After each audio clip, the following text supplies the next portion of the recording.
Hi guys and welcome to Bomb Anime. It's your girl Ruka. And Big Boy Summer here, bringing you episode 5 of Black Summoner. So we actually did get what we asked for. We got to see the fight. So it picked up on the back end of the last episode where they were fighting Victor. He had some cool powers, but then when we saw the breakdown of all of his skills, most of them were just alright. If that. Now, let's be honest, we are comparing him to Super God tier Kelvin, but for an archdemon, and the fight looked a little bit hard, but I feel like Kelvin should have been able to take him in like 2 seconds, based on his stats alone.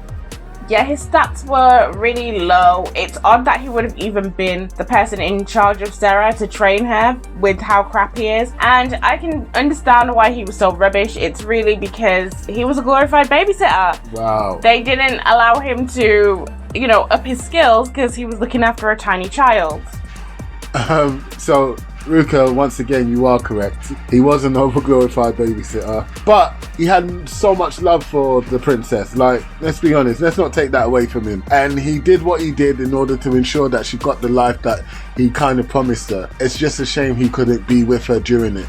It felt like he was more of a dad than her dad was to her. He really raised her. So it was a sweet backstory. But I want to go back to the fight. So we got what we asked for. We got to see the fight. But I was bored, and I don't know why. Well, I know why I was bored. So it wasn't just me. It wasn't just you. Look, the reason why I was bored is because all the fights we've seen so far, yes, the CGI has been crap, but there was a bit of pace and a bit of oomph to it. This seemed like a turn-based game. It felt like playing Final Fantasy old school, where I'm talking about where you had to wait your turn to make an attack. Yes, it was coordinated, but it basically wasn't Dragon Ball Z or anything shonen. It was just like, attack here, do this, I summon my move, it felt like watching a game of D&D. Don't get me wrong, I'm not saying D&D isn't fun, but it's an anime, bruv, and you told me we're having a fight. I want to see a fight.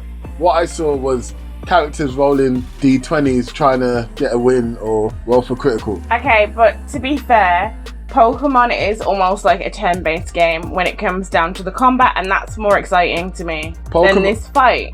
Pokemon is a turn-based game except for when Ash is involved, and Ash does some crazy things which turns it into that kind of shonen feel. Do you get what I mean? There was a lot of talking. Yeah, so for me, the fight was like lackluster, and I asked to see the fight, but then I was kind of like, I might as well have not seen it.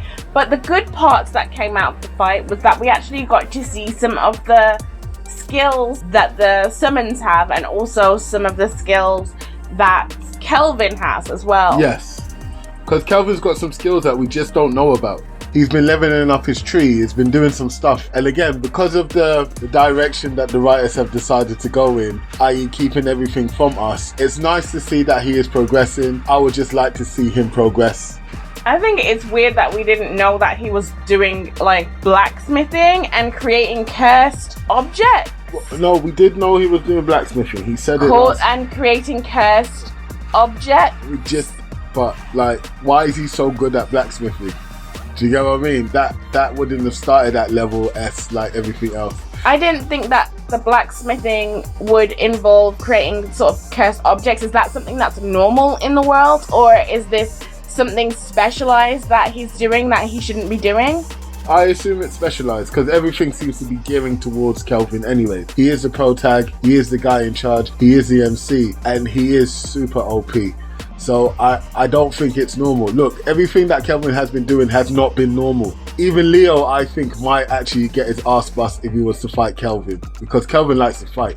Apparently, yeah, he likes to fight. I'm finding this anime really weird. Like, there are a lot of aspects that I actually do enjoy about the anime, but then I feel like there's so many things that I'm missing that is leaving me a little bit confused about the world in general. So like, yes, I know that Kelvin is supposed to be so much better than a lot of people, but the things that he's doing, I don't know which things are abnormal or better than everybody else.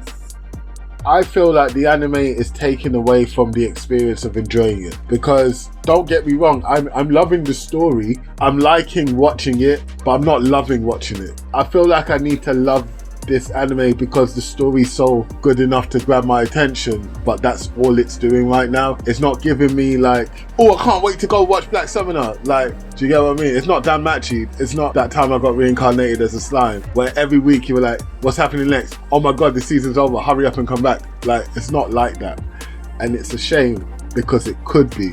And then obviously, because this has come out and then My Isekai Life has come out, and they're both very, very similar. And one of them is doing bits and this one isn't. After the fight, Victor died. I was hoping that he was going to stick around, but I understand, based off of the backstory that they've shown with him and Sera, that having both of them wouldn't really work in this situation because everything is kind of centering around Kelvin. Yeah. And he's the main guy, and obviously if Victor was here it would change the dynamics a lot. But personally, I would have preferred to keep Victor and Sera die, personally, because I liked Victor a lot more, and I don't see the benefit of adding another female to the situation. They've already started saying like people are questioning the type of relationship that Kelvin and Sera have, and then we've already got this whole Ethel situation and what's her name? Angie. And Angie as well. I don't know. Like, okay, maybe they're trying to make it like a harem situation, but it feels like it would be a strange harem if they had one, and I don't know if it would work. I feel like we should have kept Victor because he has so much space to grow. Yeah. Whereas Sarah's kind of like got this childlike personality because she hasn't experienced the world. She hasn't really been able to do or go anywhere. She doesn't have that much knowledge, and I don't know how this is gonna go. Also, they didn't make it clear whether Sera is one of his summons or just part of the party. Yeah, I was confused about that too. I need to know what's going on here. Is she under his control, or is she gonna be a loose cannon that someday turns her back on them and then tries to become Demon King? Like, and if it is the latter, then Kelvin's an idiot. Like, why would you accept that? Why wouldn't you off them both? If you couldn't have Victor, you shouldn't have Sera. If you haven't made her a summon, like, they should have made that clear. I would like to know. Inquiring minds would like to know.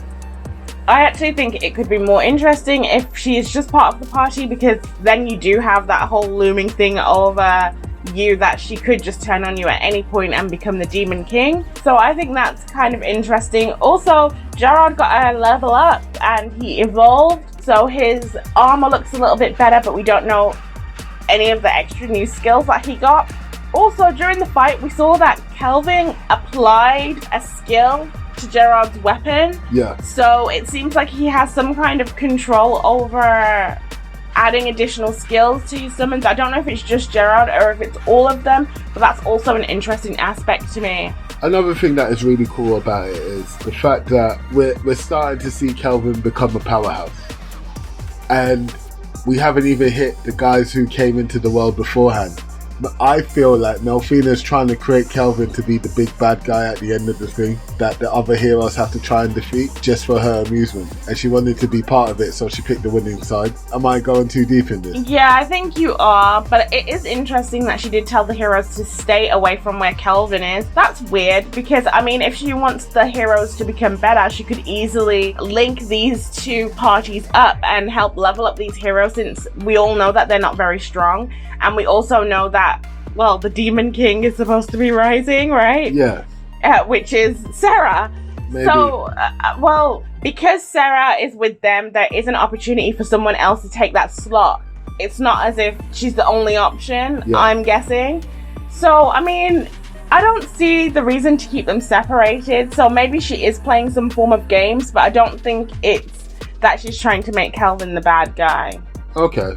Well, yeah, this was an interesting episode, but I am still hopeful that they can pick it up from here and get better, because the story is still banging. Like, I do like it. There's been twists and turns at every point. Like, I didn't expect Victor to have that kind of backstory, because the way he came in, but he was strutting his stuff like a peacock, bruv. He was like the big I am, and he did give him quite a big fight. I just feel like compared to the stats, that fight shouldn't have gone the way it did as well. But hey ho. And on that note, thanks so much for joining us today. Don't forget to like, subscribe and share. Peace.